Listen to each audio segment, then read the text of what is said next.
프랑스 최고의 간호장교가 한국 군병원을 보고 충격의 말을 잃었습니다. 이건 실전보다 더 실전이다. 한국은 아직도 징병제를 유지하는 나라라며 무시했던 그녀. 하지만 단 3일 만에 그녀의 기준이 흔들렸습니다. 그녀는 이렇게 말합니다. 프랑스가 배워야 할 곳은 한국이다. 그리고 놀라운 반전이 있습니다. 한국 군복에 태극기 배지를 단 프랑스 장교가 전 세계를 향해 외친 진심이란 끝까지 보신다면 감동과 자부심이 밀려올 겁니다.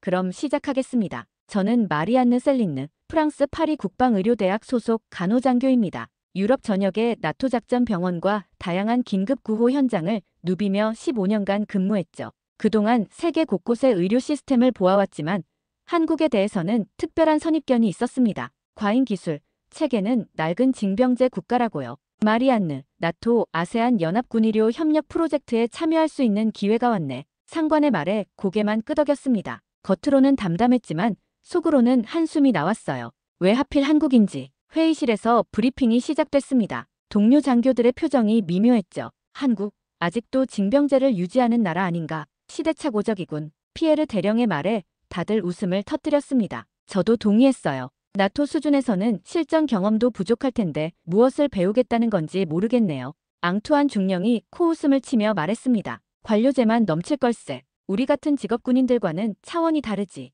군의학도 30년은 뒤처져 있을 걸세. 저도 고개를 끄덕였습니다. 한국 전쟁 이후 70년이 지났지만 분단 국가로서 여전히 징병제를 유지하는 나라가 선진 의료 체계를 갖췄을 리 없다고 생각했으니까요. 마리안느, 너는 그들의 시스템을 자세히 살펴봐. 우리 프랑스가 어떤 도움을 줄 수 있을지 보고서로 작성해주게. 그렇게 저는 한국행 비행기에 몸을 실었습니다. 가는 내내 파리 시내 한복판에서 군인들이 행진하는 모습을 상상했어요. 21세기에 아직도 젊은이들을 강제로 군대에 보내는 후진국, 프랑스처럼 전문 직업군인 체제가 아니라니 그런 나라가 선진 의료 체계를 갖췄을 리 있겠습니까? 비행기 창밖으로 이국적인 풍경이 펼쳐지는 걸 보며 생각했습니다. 이번 임무는 형식적인 교류겠지. 어서 끝내고 파리로 돌아가자. 내심 한국의 낙후된 의료 시스템을 목격하고 돌아가 보고서를 작성하면 다음번에는 더 나은 국가로 파견될 수 있을 거라 기대했습니다. 그때까지만 해도 그랬죠.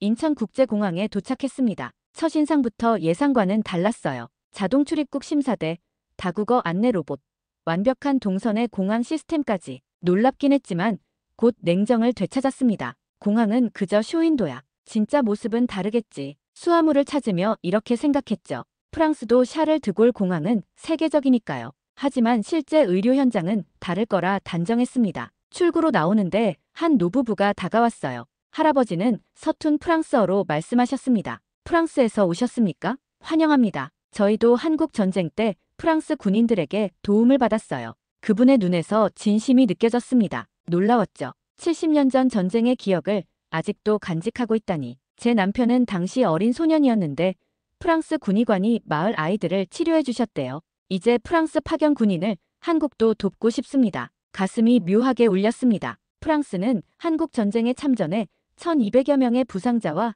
262명의 사망자를 냈죠. 그런데 그 역사를 기억하는 사람들이 아직 살아있다니. 호텔로 가는 차 안에서 서울의 모습을 보며 생각했습니다. 도시는 확실히 발전했네. 하지만 군의료는 어떨까? 창밖으로 보이는 고층 빌딩들, 깔끔한 도로, 곳곳에 보이는 첨단 기술의 흔적들. 겉으로는 화려했습니다. 그러나 진짜 모습은 다를 거라고, 국방의료 체계는 낡았을 거라고 확신했어요. 저녁에는 프랑스 대사관 직원과 만나 간단한 브리핑을 받았습니다. 그는 한국의 의료 시스템에 대해 설명했지만 저는 반신반의했어요. 내일 실제로 보면 알겠지. 분명 우리 프랑스와는 큰 차이가 있을 거야.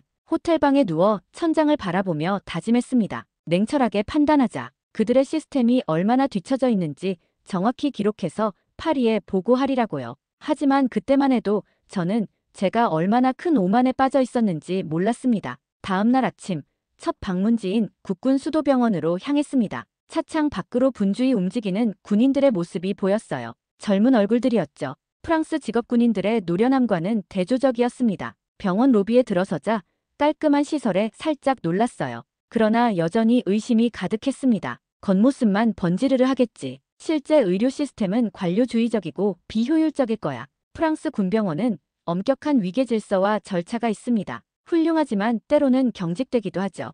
한국은 더 심할 거라 생각했어요. 안내를 맡은 박소령이 병원 투어를 시작했습니다. 첨단 의료 장비들이 줄지어 있었어요. CT, MRI, 로봇 수술실까지. 하지만 기계는 돈으로 살 수 있는 것, 실력은 다른 문제라고 생각했습니다. 그때였어요. 대기실에서 한 간호장교가 여러 명의 의무병을 훈련시키는 모습이 눈에 들어왔습니다. 그들의 손놀림이 놀라울 정도로 정확했어요. 정맥주사를 꽂는 속도, 응급처치 과정, 모든 것이 군사작전처럼 치밀했습니다. 박소령이 미소를 지었어요. 우리는 전시를 대비합니다. 언제든 전쟁이 발발할 수 있는 상황이니까요. 간호장교는 의무병들을 날카롭게 지적했습니다. 더 빨리. 실전은 시계와의 싸움입니다. 1분 안에 사람을 살릴 수 있어야 합니다. 이런 훈련을 프랑스에서도 하지만 그들의 진지함과 긴박감은 달랐어요. 마치 내일 당장 전쟁이 일어날 것처럼 준비하는 느낌이었습니다. 한국은 군과 민간 병원의 협력이 매우 긴밀합니다.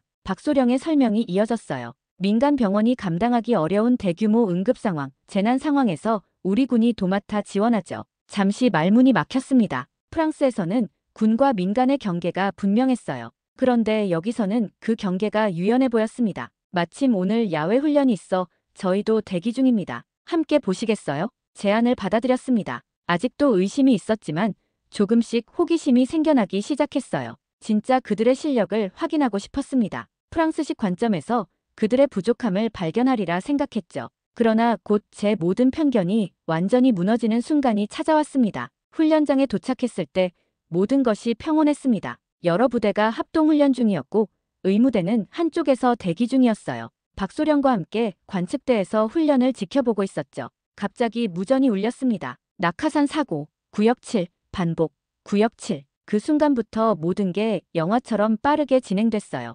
의무대원들이 순식간에 움직이기 시작했습니다. 헬기가 이륙 준비를 마쳤고 의료팀이 장비를 들고 뛰었죠. 시계를 봤습니다. 정확히 30초가 지났어요. 이게 무슨 말을 잇지 못했습니다. 프랑스에서는 출동 준비만 해도 최소 5분은 걸리는데 헬기가 이륙했고 정확히 1분 30초 만에 사고 현장에 도착했어요. 카메라로 상황이 중계됐습니다. 의료진이 낙하산에 엉킨 부상자에게 즉시 접근해 응급처치를 시작했어요. 환자 의식 없음, 기도 확보, 골반 골절 의심, 헬기로 이송 준비. 3분. 단 3분 만에 환자를 고정하고 헬기에 싣는 과정이 완료됐습니다. 프랑스라면 절대 불가능한 속도였어요. 이건 전시 체계야. 저도 모르게 중얼거렸습니다. 박소령이 미소를 지었어요. 맞습니다. 우리는 언제나 전시를 대비합니다. 북한과의 휴전 상태니까요. 환자를 실은 헬기가 병원으로 향했습니다. 우리도 차를 타고 급히 병원으로 돌아갔어요. 도착했을 때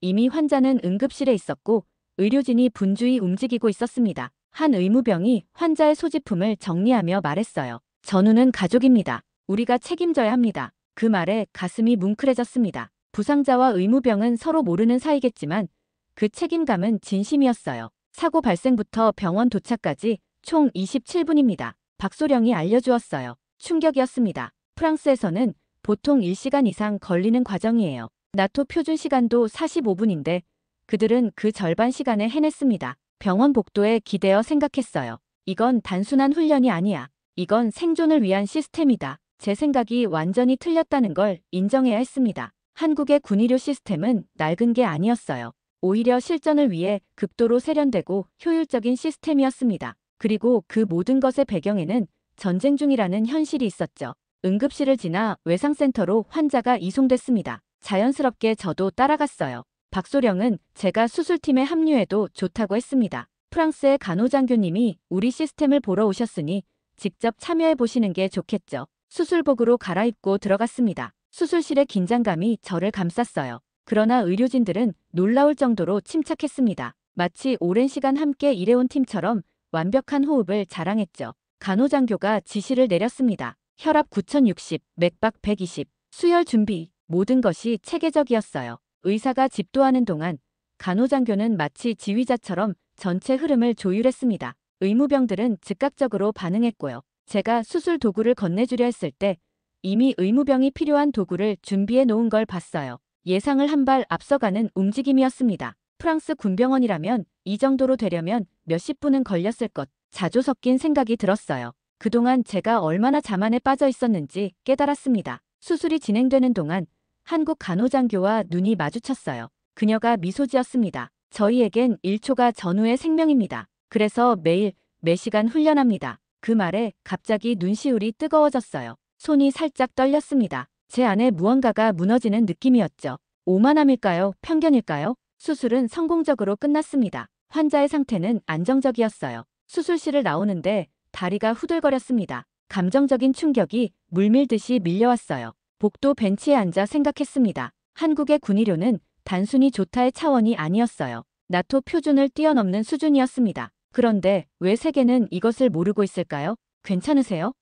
박소령이 물었습니다. 네, 단지 충격적이에요. 좋은 의미로요. 이해합니다. 우리는 평화시대에 전쟁을 준비하는 나라니까요. 그 말이 제 마음에 깊이 새겨졌습니다. 평화시대에 전쟁을 준비한다. 저는 그동안 한국의 징병제를 시대착오적이라고 생각했는데 이제야 그 의미를 이해하기 시작했어요. 다음 날 의무병 훈련 현장을 참관했습니다. 젊은 병사들이 정맥 주사부터 기관삽관, 심지어 골반 고정까지 척척 해내는 모습을 봤어요. 프랑스에서는 전문 간호사도 쉽게 하지 못하는 술기들인데 여기서는 일반 병사들이 해내고 있었습니다. 이건 유럽의 전문 간호사 이상이에요. 놀라움을 감추지 못했습니다. 훈련을 지휘하던 간호장교가 미소 지었어요. 우리 의무병들은 매일 4시간씩 실습합니다. 이론보다 실전이 중요하니까요. 한 신입 의무병이 정맥 주사를 놓다가 실수했습니다. 간호장교는 그를 다그치는 대신 차분히 지도했어요. 침착하게. 실전에서는 시간에 쫓기겠지만 지금은 정확도를 높이는 연습을 하는 거야. 다시 한번 해보자. 그 모습이 인상적이었습니다. 엄격하면서도 따뜻했어요. 프랑스 군대에 경직된 위계 질서와는 확연히 달랐습니다. 도대체 어떻게 이 수준을 유지하나요? 궁금증을 참지 못하고 물었어요. 간호장교의 대답은 단호했습니다. 우린 전쟁 중입니다. 그 말에 숙연해졌어요. 그들에게는 언젠가 아닌 지금 전쟁 중이라는 현실감이 있었습니다. 휴전이라는 불안정한 평화 속에서 언제든 전투가 재개될 수 있다는 긴장감이 그들의 시스템을 단련시키고 있었어요. 의무병 훈련이 끝나고 그들의 일과를 더 지켜봤습니다. 훈련을 마친 의무병들은 실제 환자들을 돌보는 임무에 투입됐어요. 그들의 손놀림은 놀라울 정도로 능숙했습니다. 의무병들의 복무기간은 18개월입니다. 박소령이 설명했어요. 그 기간 동안 실전 같은 훈련을 반복하죠. 그래서 짧은 기간에도 이런 수준에 도달할 수 있습니다. 프랑스의 직업군인 시스템이 갑자기 비효율적으로 느껴졌어요. 물론 장점도 있지만 이런 집약적인 훈련 시스템은 없었습니다. 훈련장을 나오며 생각했어요. 징병제. 어쩌면 이것이 한국만의 강점일지도 모른다. 제 마음속 한국에 대한 편견이 하나둘 무너져 내리고 있었습니다. 징병제가 단점이 아니라 독특한 장점을 만들어낸 시스템이라는 사실을 깨닫기 시작했어요. 병동 순찰을 돌던 중 전날 수술받은 병사의 병실에 들렀습니다. 그는 이미 침대에 앉아 회복 운동을 하고 있었어요. 그의 어머니로 보이는 여성이 옆에서 지켜보고 있었습니다. 어머니, 걱정 마세요. 일주일만 지나면 훈련에 복귀할 수 있을 거예요. 그 말에 놀랐습니다. 프랑스라면 최소 한 달은 쉬었을 텐데요. 그의 어머니는 눈물을 머금은 채 아들의 손을 꼭 잡았어요. 내가 자랑스럽구나. 하지만 무리하지는 마. 병사는 미소를 지었습니다. 우리도 누군가의 아들입니다. 그래서 더 강해져야 하죠. 저 혼자만을 위한 군 생활이 아니니까요. 그 대화가 제 가슴을 울렸어요. 프랑스에서는 군 복무를 의무나 직업으로만 바라보는 경우가 많습니다. 하지만 여기, 이 젊은이에게는 그것이 자부심이자 책임이었습니다. 복도로 나와 창밖을 바라봤어요. 병원 앞마당에서는 의무병들이 응급상황 대처 훈련을 하고 있었습니다. 그들의 진지한 표정, 열정적인 움직임, 모든 것이 새롭게 보였어요. 문득 깨달았습니다. 저 역시 간호장교로서의 소명과 의미를 잊고 있었던 건 아닐까? 언제부터인가 제 직업은 그저 일상이 되어버렸고 그 중요성을 망각했던 것 같아요. 박소령이 다가왔습니다. 말이 않는 소령님, 괜찮으세요? 네, 그냥 생각이 많아서요. 무슨 생각을 그렇게 깊이 하시나요? 잠시 망설이다 솔직하게 말했습니다. 박소령, 처음 왔을 때 한국의 시스템을 얕봤어요. 징병제라는 이유로, 아직 발전 중인 나라라는 이유로. 그런데 이곳에서 본 것들은 제 생각을 완전히 바꿔놓았습니다. 박소령은 따뜻하게 웃었어요. 우리는 서로에게 배울 점이 있습니다. 프랑스의 시스템도 분명 장점이 있을 테니까요. 그날 저녁 호텔방에서 노트북을 펼쳐 보고서를 쓰기 시작했습니다. 처음 계획했던 것과는 완전히 다른 내용이었어요. 한국의 군의료 시스템에 대한 찬사, 그리고 프랑스가 배워야 할 점들을 정리했습니다. 한국의 군의료 체계는 징병제라는 특수한 환경에서 발전한 독보적인 시스템이다. 그들은 짧은 복무 기간을 극복하기 위해 집약적이고 효율적인 훈련 방식을 개발했으며 이는 위기 상황에서 뛰어난 대응력으로 이어진다. 보고서를 쓰면서 저 자신도 변화하고 있음을 느꼈습니다. 간호장교로서의 자부심, 소명의식이 다시 타오르기 시작했어요. 파리로 돌아온 지 한 달 후 프랑스 국방의료대학에서 군의료 컨퍼런스가 열렸습니다. 많은 나토 국가들이 참석한 자리에서 저는 한국에서의 경험을 발표하게 됐어요. 한국은 군이 의료 최전선에 선 나라입니다. 청중의 표정이 의아해졌어요. 그들도 제가 한국에 가기 전 가졌던 편견을 그대로 가지고 있었으니까요. 그들은 징병제를 통해 한계를 극복하고 오히려 그것을 강점으로 발전시켰습니다. 18개월이라는 짧은 기간 동안 의무병들이 전문가 수준의 실력을 갖추게 하는 시스템은 우리 유럽이 배워야 할 점입니다. 슬라이드를 넘기며 계속했습니다. 제가 직접 목격한 낙하산 사고 대응, 의무병 훈련 과정, 환자 이송 시스템까지 모든 것을 설명했어요. 그리고 가장 중요한 것, 그들의 정신을 강조했습니다. 그들은 항상 우리는 전쟁 중이라는 마음가짐으로 훈련합니다. 이것은 단순한 슬로건이 아닙니다. 평화 속에서도 전쟁을 준비하는 현실적인 태도죠. 이런 마음가짐이 유럽의 군의료 현장의 부족한 부분입니다. 청중 사이에서 웅성거림이 들렸어요. 제 말에 의구심을 품는 듯 했습니다. 그들의 표정에서 제가 한국에 가기 전 가졌던 오만함과 편견이 그대로 보였어요. 뒷줄에 앉아있던 피에르 대령이 손을 들었습니다. 마리안느, 그들의 시스템이 정말 나토 표준보다 뛰어나다고 생각하나? 단호하게 대답했습니다. 네, 특정 영역에서는 확실히 그렇습니다. 특히 긴급 대응과 현장 처치 능력은 우리가 배워야 할 수준입니다. 발표가 끝난 후 영상이 프랑스군 내부 네트워크를 통해 공유됐고 놀랍게도 일부는 대중에게도 공개됐습니다. 한국의 군의료 시스템에 대한 관심이 높아졌고 프랑스 정부는 공식적인 의료 교류 프로그램을 확대하기로 결정했어요. 한 달 후 저는 나토-아시아 군의료 협력 책임자로 임명됐습니다. 첫 임무는 한국의 시스템을 유럽에 어떻게 적용할 수 있을지 연구하는 것이었죠. 한국에서 돌아온 지 3개월째 되던 날, 제 사무실에 한 소포가 도착했습니다. 한국에서 온 소포였어요. 열어보니 박소령과 국군 수도병원 의료진들의 편지, 그리고 작은 태극기 배지가 들어있었습니다. 편지에는 이렇게 쓰여 있었어요.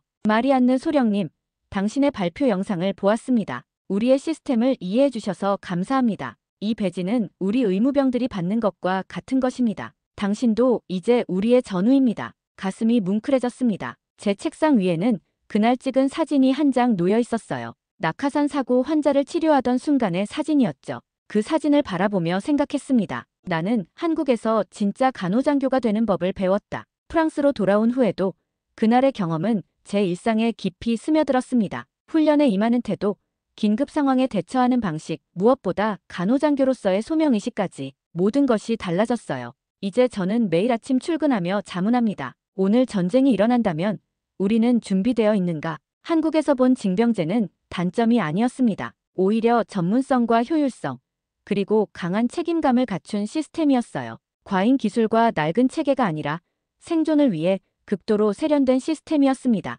저는 이제 알고 있습니다. 진정한 군의료의 핵심은 장비나 시설이 아니라 정신과 시스템, 그리고 사람이라는 것을요. 그리고 그 모든 것을 제게 가르쳐준 곳은 다름 아닌 제가 한때 무시했던 그 나라, 한국이었습니다. 태극기 배지를 제 군복에 달며 매일 다짐합니다. 나는 한국에서 간호장교로 다시 태어났다. 프랑스 장교는 결국 이렇게 말했습니다. 나는 한국에서 진짜 간호장교가 되는 법을 배웠습니다. 그녀의 군복에는 태극기 배지가 달려 있었고 그 눈에는 자부심이 맺혀 있었습니다. 한국은 과잉 기술의 나라가 아니라 생존을 위해 단련된 진짜 강국이었습니다. 여러분, 우리가 무심코 지나쳤던 이 자부심, 이제는 세계가 주목하고 있습니다. 이 이야기에 감동하셨다면 좋아요와 구독, 그리고 댓글로 여러분의 생각을 들려주세요.